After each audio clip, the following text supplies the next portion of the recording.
One of the first things that Pakistan and India do when the two states become independent, when the Brits decolonize South Asia in 1947, in 48, is that they go to war. And they go to war because Pakistan was trying to seize Kashmir. Why did Pakistan want to seize Kashmir? Well, Pakistan's founders promoted this notion of a two-nation theory. And the two-nation theory held that Muslims and Hindus are separate but equal nations. Now, many Pakistanis will learn in their schools that the two-nation theory meant that there had to be a separate, independent state for Muslims. I mean, unfortunately, like many things that Pakistanis learn in their schools, that's what's called a fiction or less generously a lie.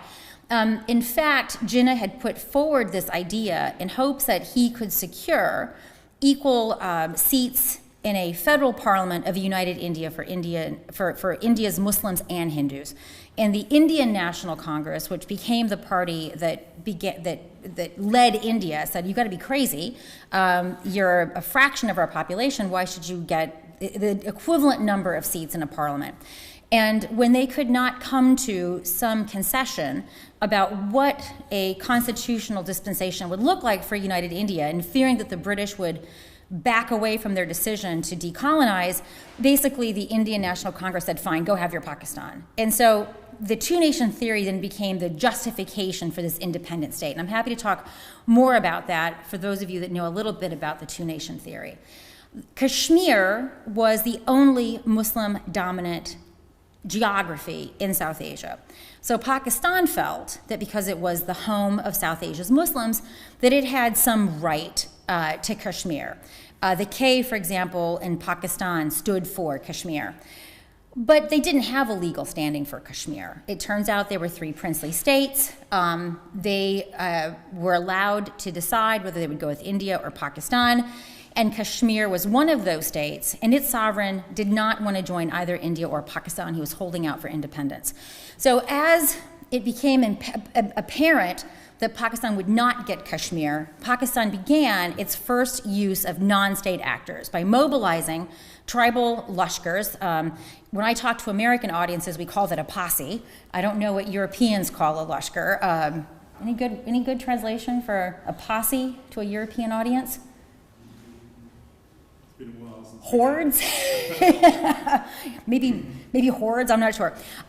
Basically, well, we'll use the word that they initially used was marauders. So contrary to Pakistan's preferred story that these were non-state actors, they were not non-state actors. They enjoyed tremendous support from the provincial governments of what was then the Northwest Frontier Province, as well as the Punjab province. The military gave them fuel and vehicles, and eventually, of course, the state itself began supplying these marauders.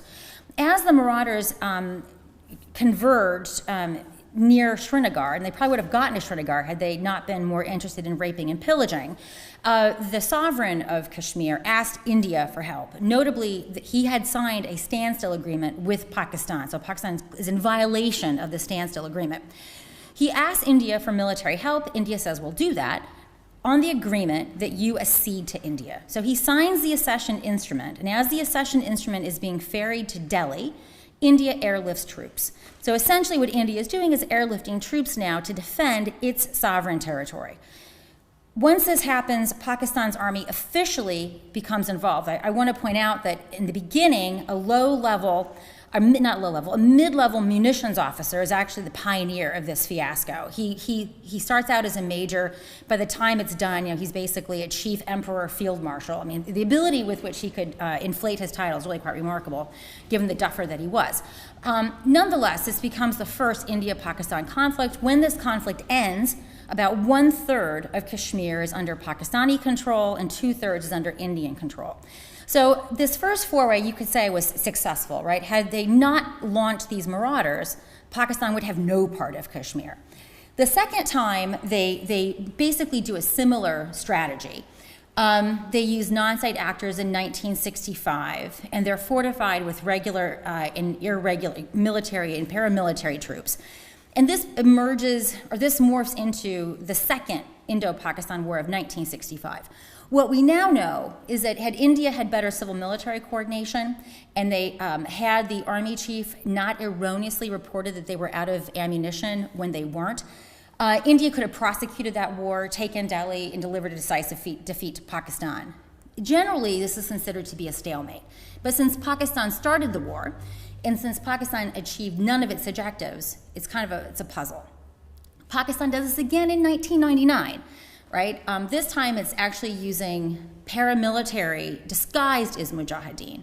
But it's basically, the same strategy. Send people in, we're lying about their identities, try to affect a territorial status quo, but in this case, they're defeated. The troops are actually repelled. Pakistan is at this point an international pariah.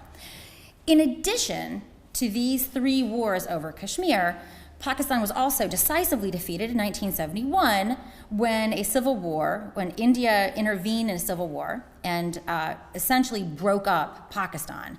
Pakistan in 47 had a west wing and it had an east wing.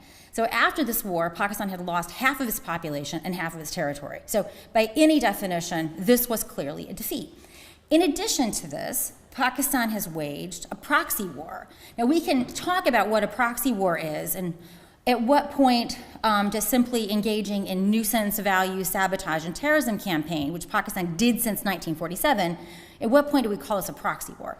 But Pakistan had been doing that since 1947. The nature of it changes substantively in 1990 when Pakistan takes these battle-hardened mujahideen, for lack of a better word, and sends them to Kashmir.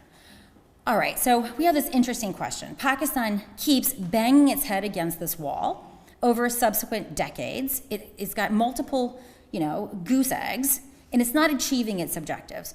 Worse, in doing so, Pakistan is in fact imperiling the very viability of the state. Why do I say